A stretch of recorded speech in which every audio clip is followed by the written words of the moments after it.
Alaska, where the American frontier is still big, wild, and alive.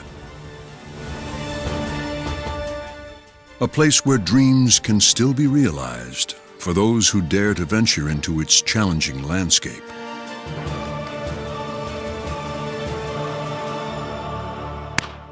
An exquisite wilderness at the end of the road, where a vanishing lifestyle still exists for a few.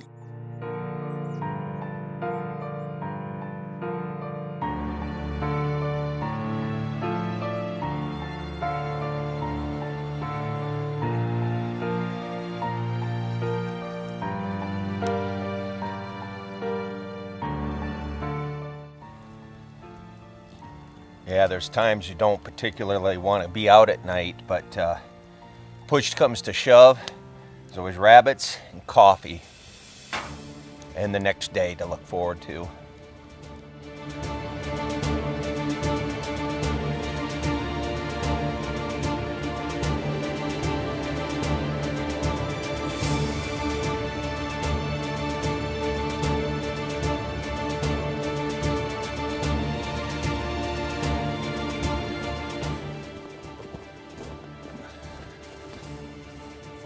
Got myself a squirrel.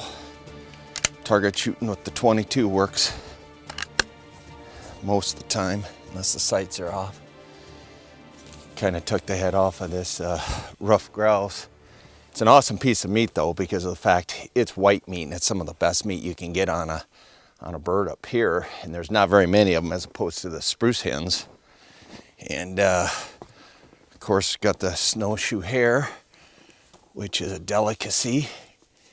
And when grilled up right, cooked in a stew or something, pan fried or whatever, it's pretty good. So comes the job of getting it ready to eat now.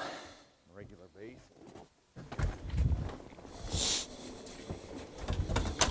There are few unsettled places left in the world. The Great Alaskan Wilderness is one of them.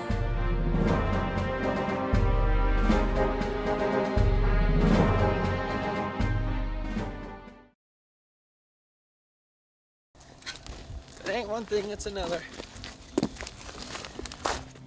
So what's wrong? I just ran out of gas. Oh. Quick fix.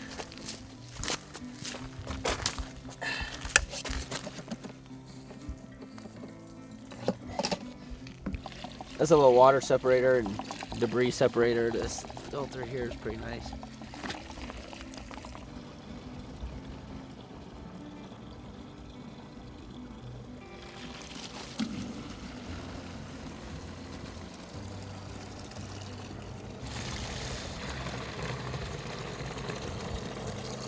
Sure beats having the whole water.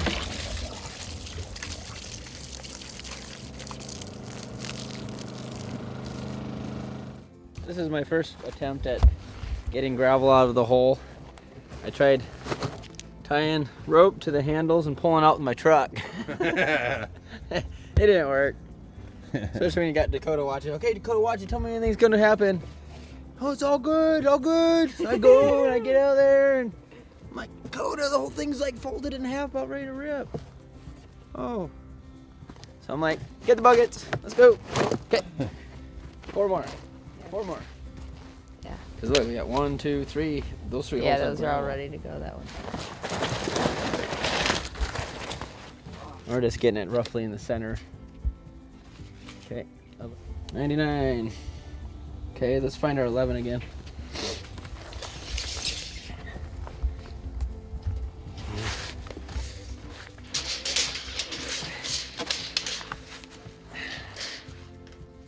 Okay, you good? Okay, let's try the 8 again. That's good. I'm gonna spin it. That one, no, not.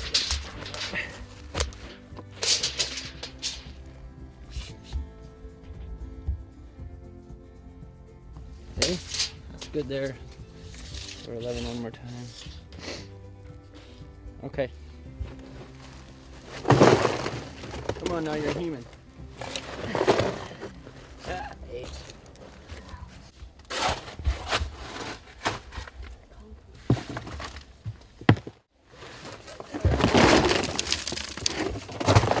That's like a bait.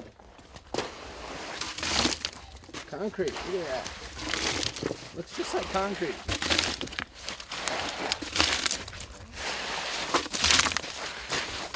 Wow, that's awesome. How many more you got? Just 3. 3 more after this one. Then These 3. what? And then we're gonna shoot a line, cut them level, and then hopefully start working on putting some 3/4 inch OSB on.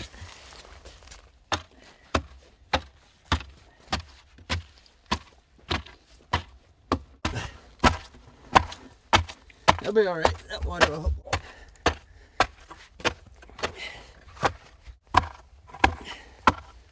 Okay, do we have the level here yet?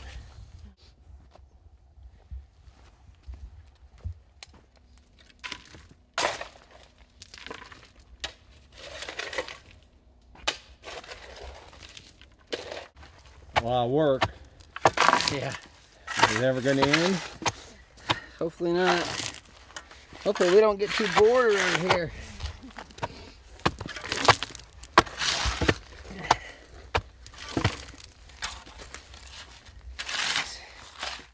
Oh, good. What's this about? And I have a purple shirt on, too. What's so this about the purple? That's our new favorite girly color, I guess.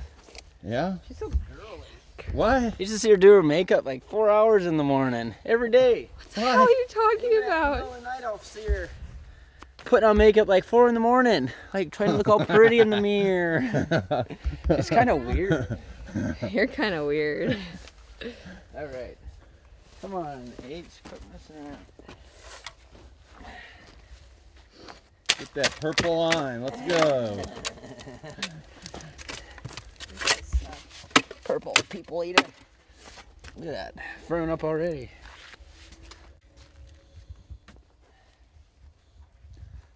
Good shot, purple. At least People I'm still eater. trying to look good. What? Not out in the woods and big old nasty wife. I keep her out in the woods. So nobody has to see her? Yeah. I give her a purple coat once in a while so she doesn't look like, Clean her up a little bit. yeah.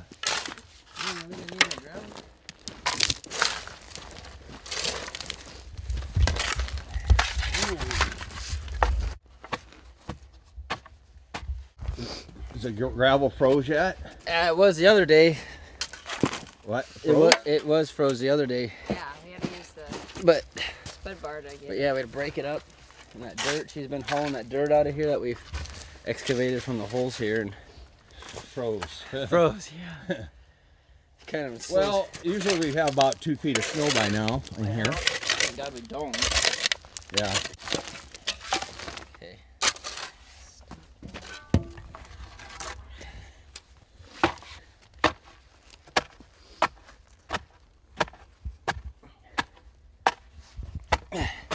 Hold the fill. Alrighty then. You done? Yeah. You happy? Clean it up. Woo! Let's clean it up a little bit. Going to go get the right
being poor, it makes you really resourceful, you know?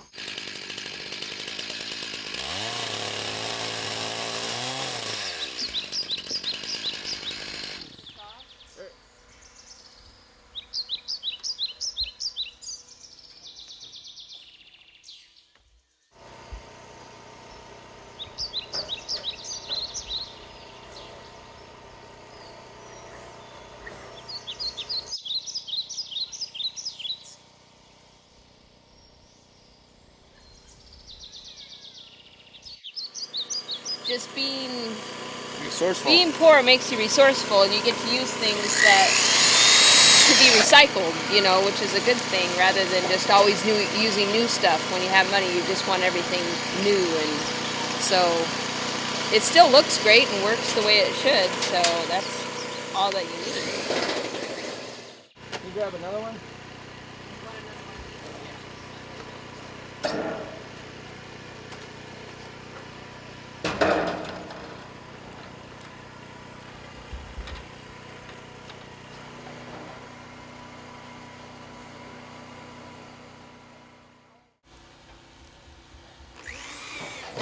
Yep, I'm a visionary.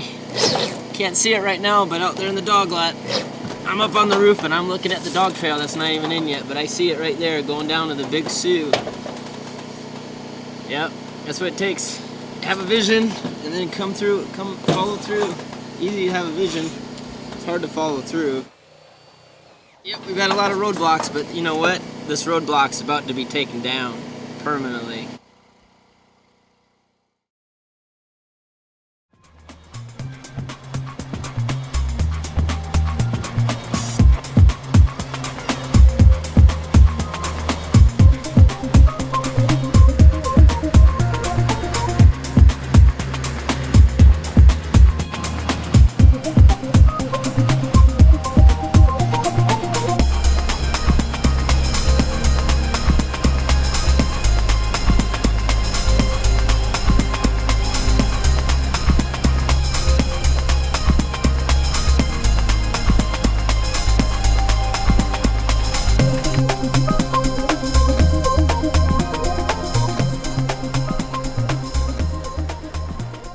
The well's 45 foot deep.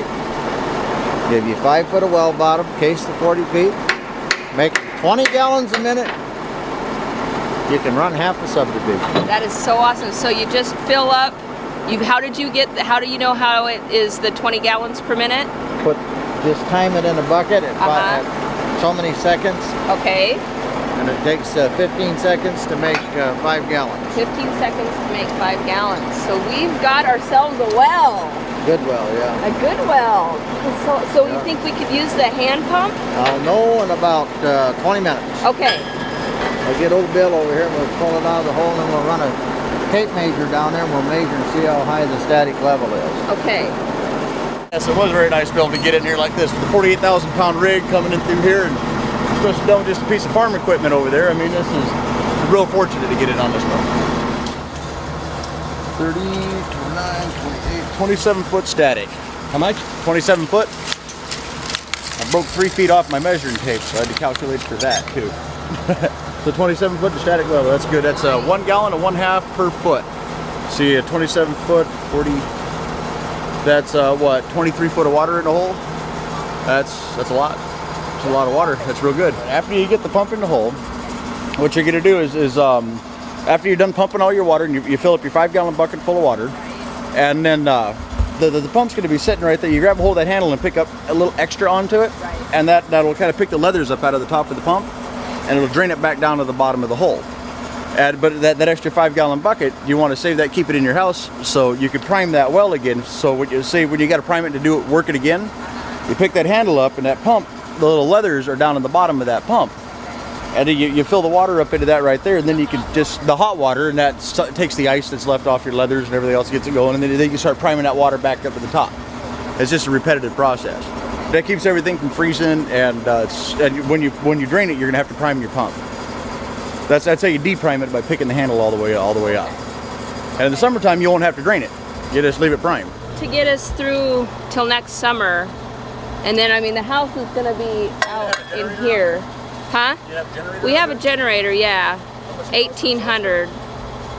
But it's just the whole cost of Yeah, if an 1800 to run a soft start, what we do is hook it up to electricity for you. You come out here, you just hit up a switch. It was a big day. We got our well drilled, and I was able to witch the well, and it was right on. So we've got a well that now is about 45 feet deep, and it sounds like the static level is at 27, which is good. So we can either use a hand pump or try to get another generator with another pump. But big day today. We are extremely happy. Been waiting for this day to hopefully have water. We've lived in a lot of different places, and we've never had running, or just water on the property before. So this is huge for us to actually have water for our dogs and us.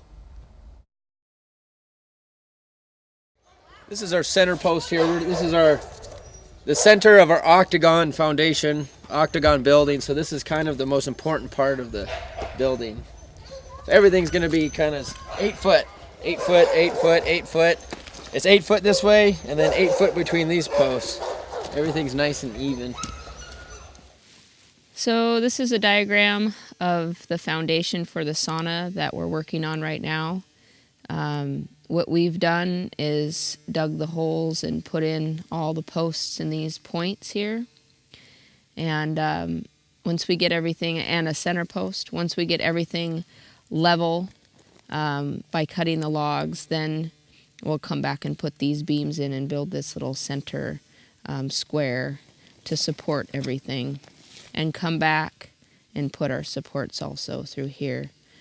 So that's the foundation idea for the sauna. People don't realize that we don't have means of taking a shower or doing laundry. We don't have running water. We have the well to get water, but there's not enough room in the house to even set up anything to take a shower. So that's what we're trying to create, is room with the sauna, so we have a place to take a shower. What are you doing here We now? make use of everything. This is my friend Matt, his freezer that broke. I'm using this for storage of meat, just keeping animals and birds out of it. Yeah. Time to get some water. If you want water at our place, you got to work for it here.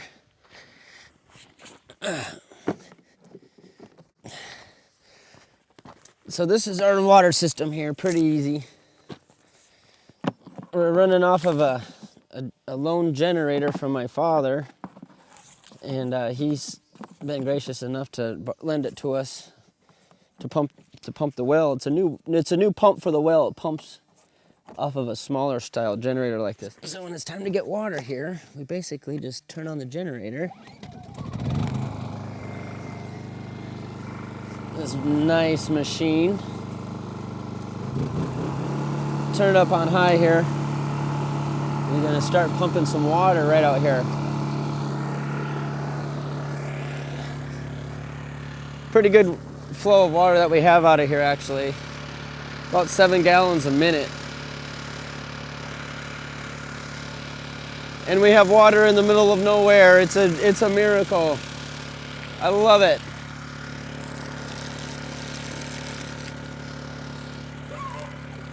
Hallelujah! We have water! Woohoo! Water done.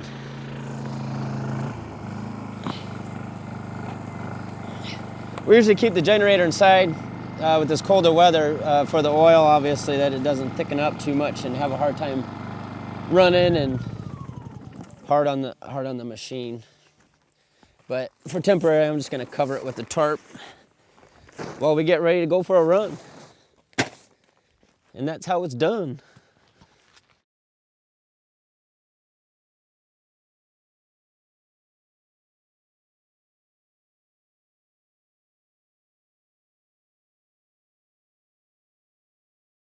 This little lean-to building here was pieced together with a bunch of scrap materials that I found in the area, some old one-bys. All of these low rafters here were made out of the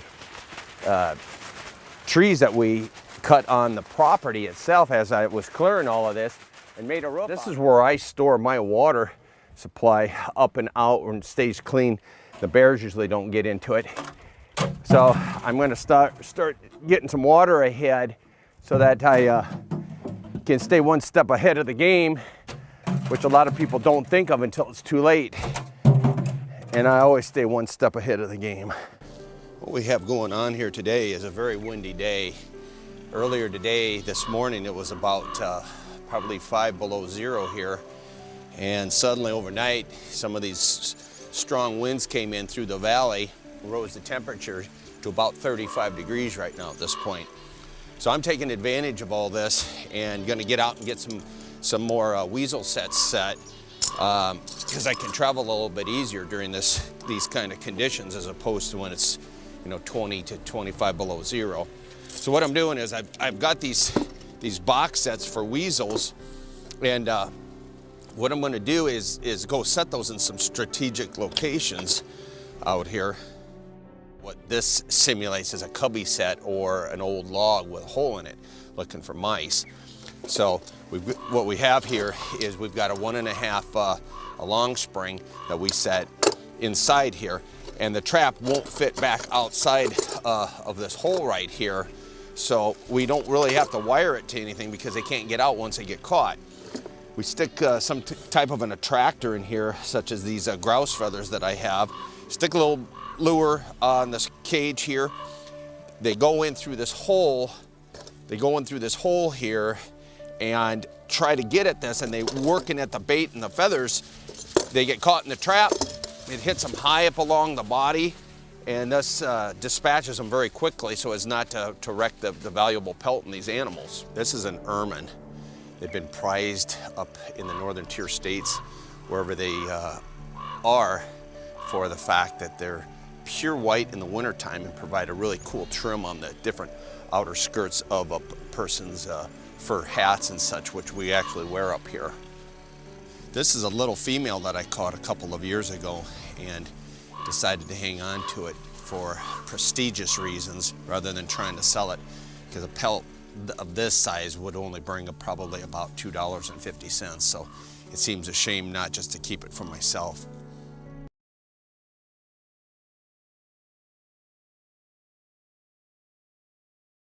You almost got squashed that first time. One of the things that surprises most of our guests is that we live up here. We actually build a little tent city, little tent village, and we spend the summer up here with our animals on the glacier. Oh no, eating, huh? Hey, Paul. Was your mouth shut? We start building the camp in April. Everything is flown up here, from dog houses to tents to propane to snow machines. Even the dogs fly up, all 150 of them. So right here is my station, my harness rack for my chute right here, my dogs. And as you can see down the line, every chute has their own harness rack, so everything's organized per musher.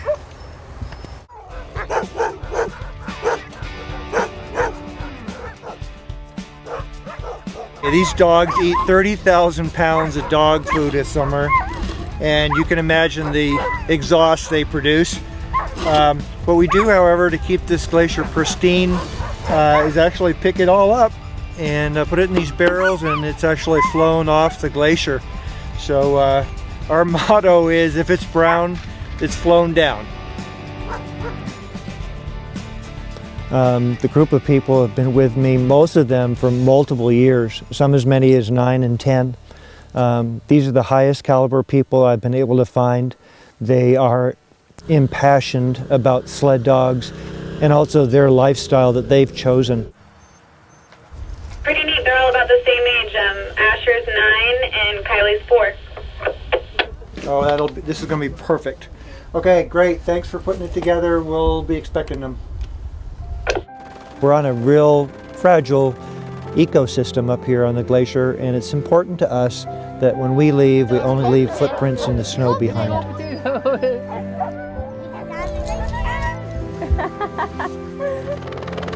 Thanks for letting me share my office with you, and I hope the next time we see each other, you and I are on a dog team.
It's another great day out here in Talkeetna, Alaska. Let's do some flight seeing.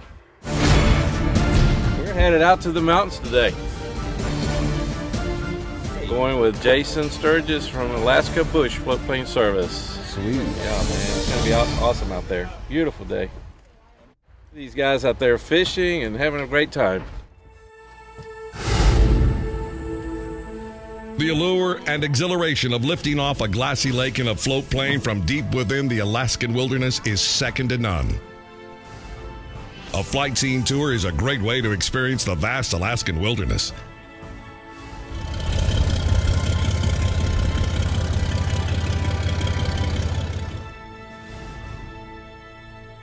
Well, besides our flight seeing around Denali for a wildlife tour that we do over the Talkeetna Mountains, which are right over across the lake, you get up there in about 3 minutes or so, and you're right out there in the wilderness right away, and we look for moose and bear, caribou, sheep.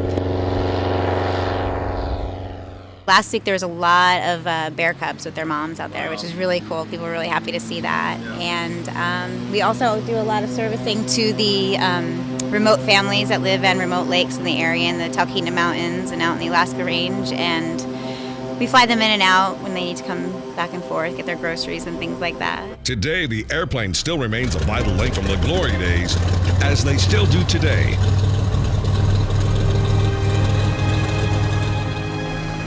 A person can fly in and around the majestic Alaskan mountain range to experience firsthand the tallest mountain in North America, Denali. And it's all here for you to experience firsthand.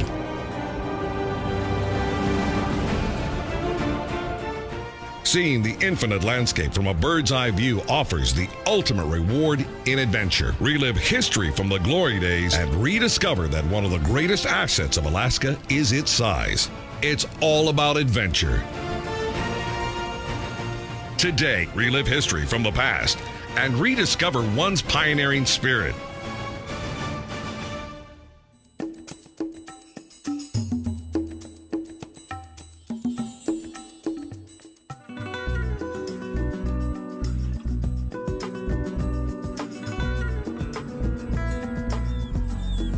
Talkeetna, Alaska, the great Alaskan wilderness.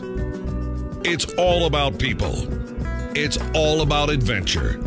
And it's all here for you to experience firsthand.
If anybody asks me where I actually live, I just tell them Talkeetna, up at Chase.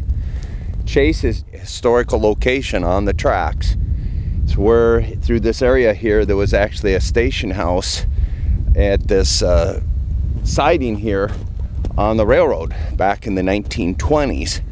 So it's actually a location that's historical for that reason. Plus, this building over here is the last building standing of what was a little community through here of station people that used to man the railroad.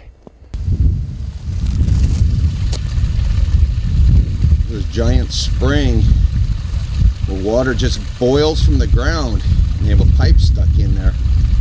Clean drinking water during the construction of the railroad. Railroad workers would stop, and this is where they would get their fill of water on the train. So this location here is actually a siding. A siding is where primary train runs on one side of the tracks, and the other side is for the other trains to pull off. It's kind of a pull-off way station to wait to let the big guys go by.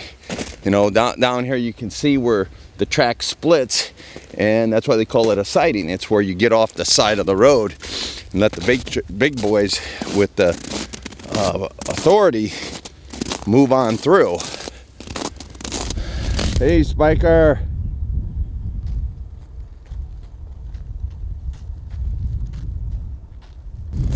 This stretch of the Alaskan Railroad through this area here, through the valley, is about 60 miles into the pure wilderness. The process in which I charge my batteries is kind of twofold. The solar panels here charge for the duration of the summer when I can.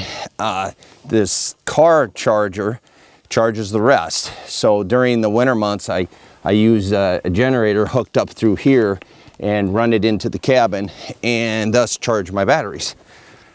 It's a pretty simple process that I'm using here. I have wires that are coming in and wires that are going out. To access into the cabin, I punched a hole through here using this PVC as an escape, as an access hole. So I stick wires and extensions in there and everything for the proper wiring to go through. One thing on a solar panel that people aren't probably aware of, that it's actually got to be turned so as to track the sun. It's got to be, I found, within 10 degrees of where the sun is to get maximum electricity production. And I know this because I plugged in a couple of wires on a light bulb and aimed it towards the sun. And as you veer it off, of course, away from the directional rays of the sun, you lose that electricity. So it's always important for me to change this about 3 times during the day to get maximum access. I guess what people don't realize that living out in the bush is a full-time job. You know, between hauling water, making sure your electrical system's functioning right, working right, and knowing mechanically how to run everything and how to do it correctly is another thing. There's a lot of people that are coming out into the bush that don't know diddly, they don't know beans from bed bugs. And they're getting into trouble because they don't know what a wrench is, what a metric size wrench is, how to pull apart a carburetor, clean a fuel system, you know, hook up electrical things, how to shoot a gun properly, how to know the danger signs when a bear's coming down a trail and heading straight into you. There's too many dangers out here, and that's why, for me, I came out here. You know, I found a piece of property, bought it, built a cabin, and was in this cabin within 6 weeks of the time that I had paid for it. Had you know, refrigerator flown in, your wood stove, all your vitals, all your clothing, and this was actually my home. This is where I came to. This is where my family pictures and my children are hanging on the wall. For me, it's not a recreational process or a cabin. It was my home. Even though it's 8 foot by 16, it held everything that I needed. All my lifelong possessions are here. Everything that are important to me.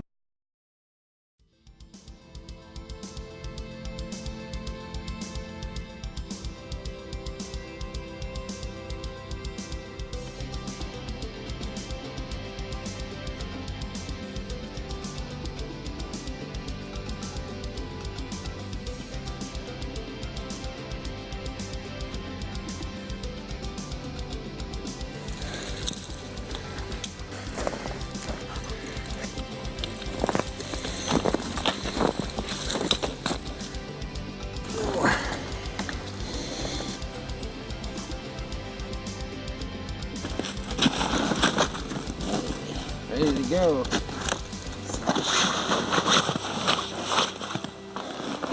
Yeah.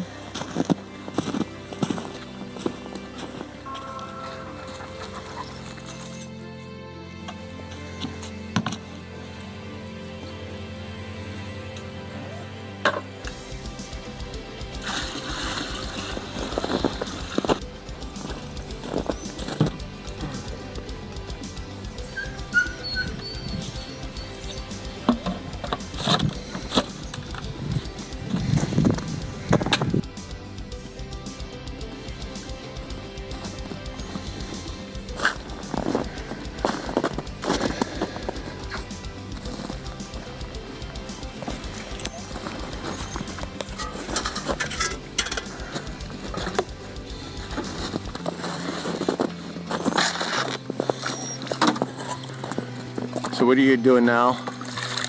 I'll give the dogs some nice water on this hot, warm day for them. They worked hard. You can tell how sluggish they get in the warm. But they never stop.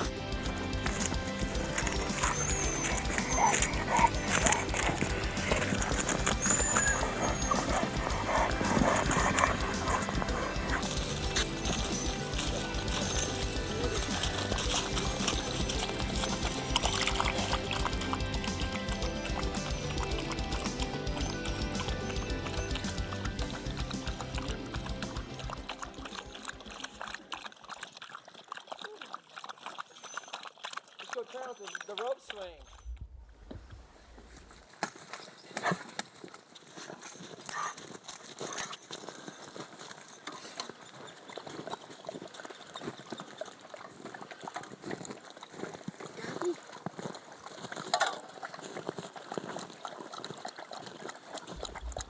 It's so cool. I know. Little chamber here for the dogs to get out of the wind. There's already like a whole bale of straw that's here from a few days ago, and then it snowed and it all went bye-bye. But there's going to be some lucky squirrel or porcupine in the springtime to make houses with. Hi, ravens. Hi, bud. Dogs love it out here. They just love it. That's the best. Is going out and hooking a tree and then letting a bunch of dogs go and run around is the coolest thing in the world. They love it. I see trees of green, red roses too. I see them bloom for me and you, and I think to myself, what a wonderful world. I see skies of blue and clouds of white, the bright blessed day, the dark sacred night, and I think to myself, what a wonderful world.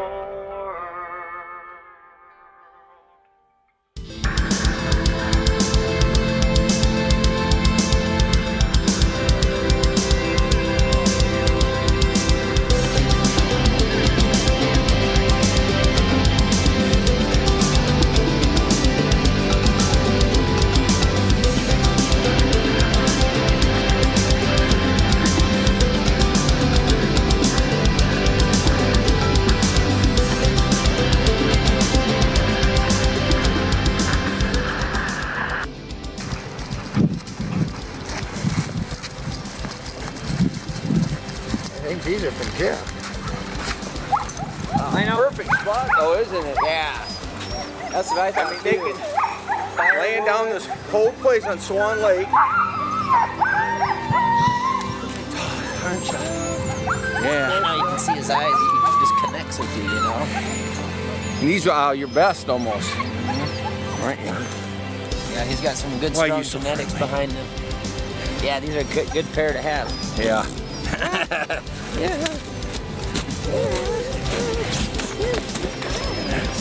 Uh-oh. Yeah, they're perfect lean and they're ready to go for the season, right? Yeah, they're ready. Right? Yeah, every time we go out, they're just getting stronger and stronger. That's what I it's know, like. I can see it. Better to travel fully loaded sleds, just they get used to that, you know? I know. Well, we've only got another hour of light. Yeah. Should probably boogie back to base. Yeah. It'd be nice to get the fire going before it gets too dark. Yeah. Got cayenne.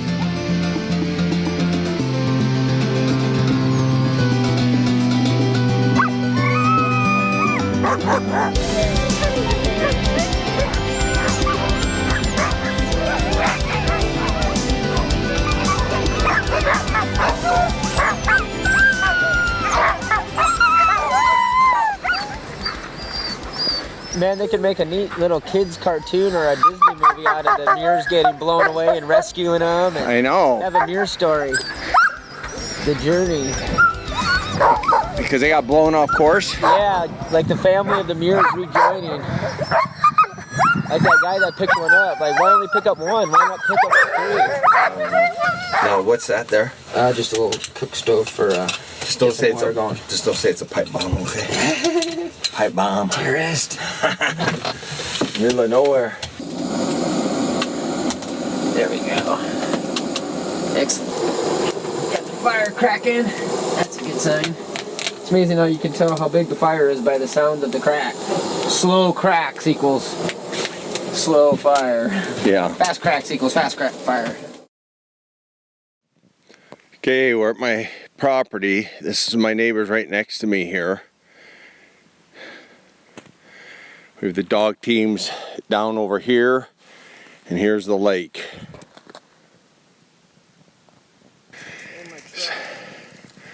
Snowshoes would be nice, huh? God.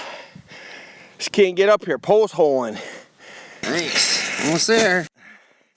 What a nice view, huh? Yeah. Beauty. I'm wore out.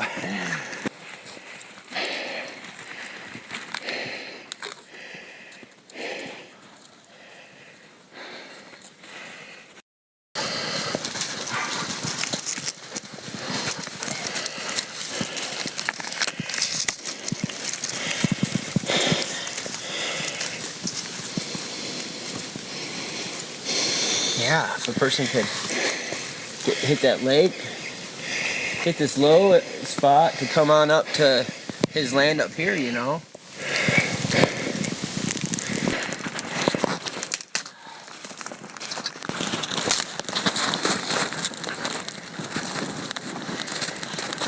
First fire in your land. Yeah. That's pretty cool. Really neat.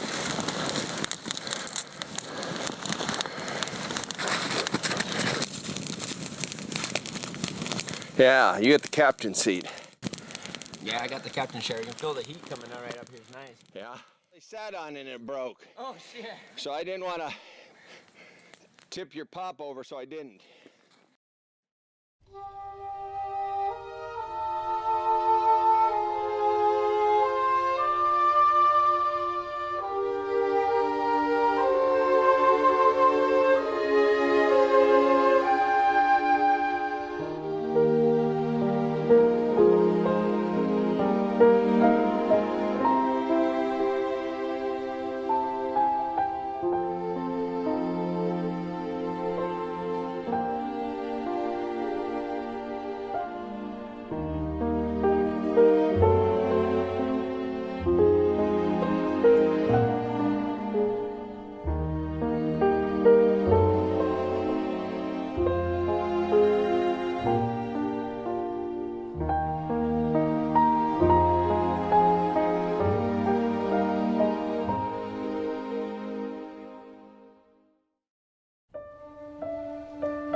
Well, the summer's gone and I hope she's feeling the same. after just to roam the city, thinking it would ease the pain. I'm a crazy man and I'm playing my crazy game.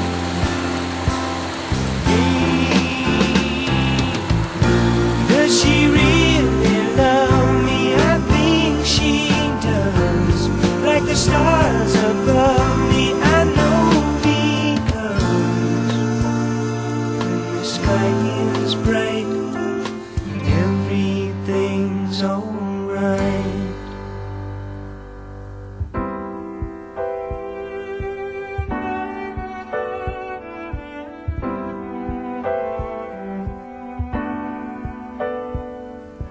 Flying me back to Memphis, honey, keep the oven warm. For the clouds are clearing, and I think we're over the storm. But I've been picking it up around me. Crazy, I think I'm safe, but I'm awful glad, and I guess you're really to blame. Blame. Do you really love me? I hope you do. Like the stars above me, how I love you.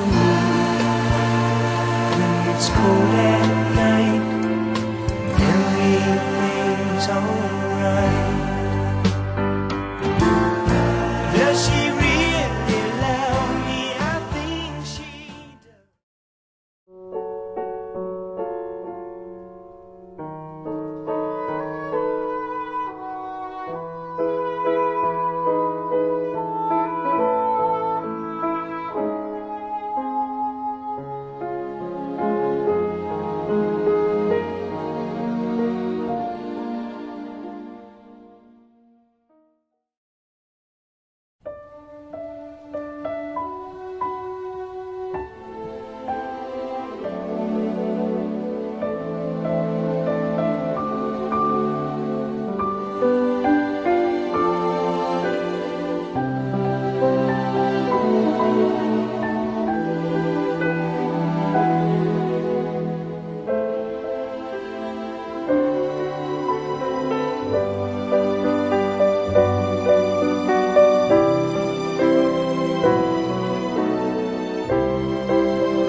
Not at all uncommon to come back to your cabin after a couple of hours and have your smoked sausage froze as hard as a rock. I'll show you how we take care of it. This is exactly how you take care of this situation. Problem at hand. Split axe, stump, sausage.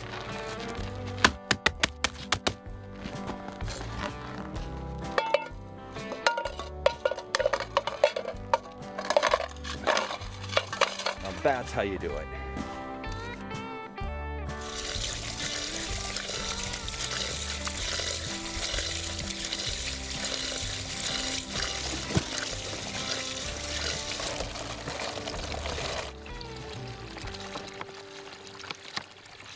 This spring, which is coming out of the side of the hill, provides me with water year-round, both in summer and winter.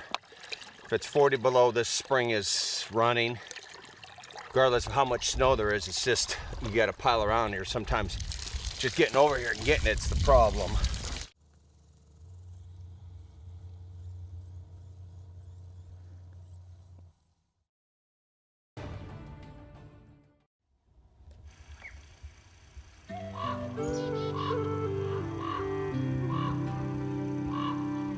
Close by, at least as the crow flies, lives one of the last remaining bush friends that Johnny, Jesse, and Steve know. His name is Bob Paul, but 10 miles of wilderness travel would be so arduous and time-consuming that they only see each other a couple of times a year. At this time of year, living here, I have a 55-gallon water barrel, and I fill it up almost twice a week. To do that, I first start the generator so I have electricity to run the pump. And then I run down to the spring where the pump is and connect the pipe to the pump. And then I run back up the hill, turn on the switch and fill my water barrel. And then when I'm done filling the water barrel, I run back down the hill and unhook the pump from the pipe so the water can drain out so my pipe won't freeze. And then run back over to the generator and turn the generator off. So on Monday when I went to fill my water tank, I did everything. I started the generator, I ran down, I hooked up the pump, I came back up here and flipped the switch and boom, no water. And I'm going, oh my God, my water system must have frozen. So what could it be? I'm having all these bad thoughts. And then it dawned on me that usually when you throw the switch to turn on the pump, the lights in the house go dim because the pump takes a lot of electricity. And that didn't happen, so I thought I must have an open circuit rather than a frozen water pipe. So I remembered that earlier in the week, these two moose had come cruising out of the woods and right in front of my cabin and walked right past the wires that attached the electricity to the pump. And what the moose had done was he had stepped on the wire and unplugged it. So it was such a relief to be able to fix my water system by just plugging the cord back together again.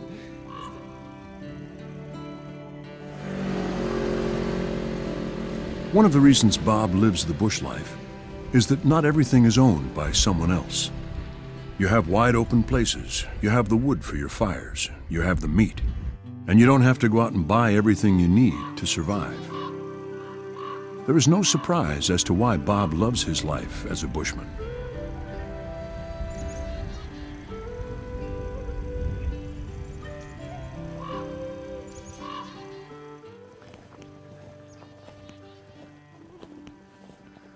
This is actually kind of nice in the wintertime.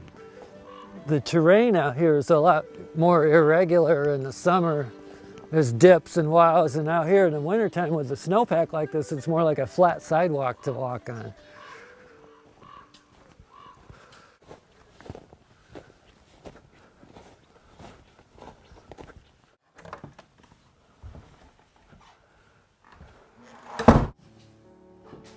I got pieces of trees laying around.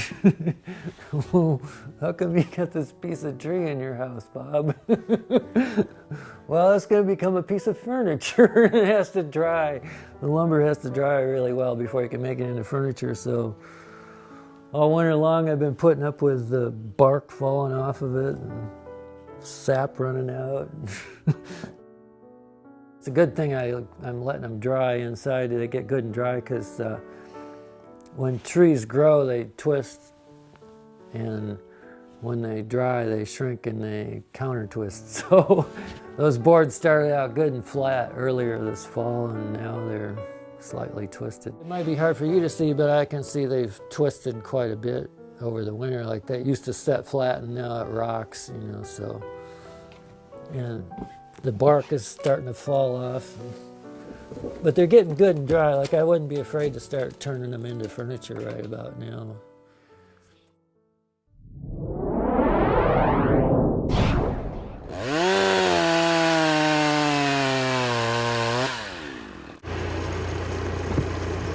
There's a heightened sense of urgency as snow begins to fall. Time's running out now. We gotta keep moving. The rain has turned to snow. Snow turns to a lot of snow in Alaska. Yeah, trying to get all this wood cut up before we get too much snow. I started to get a bunch of snow here today. We got kind of a late jump on the year.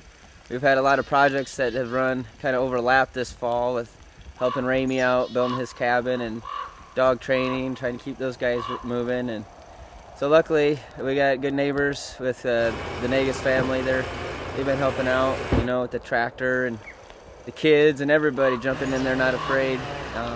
Veterans Day today, no school. What better thing to do for a kid when they're not at school than to go work in the woods a little bit.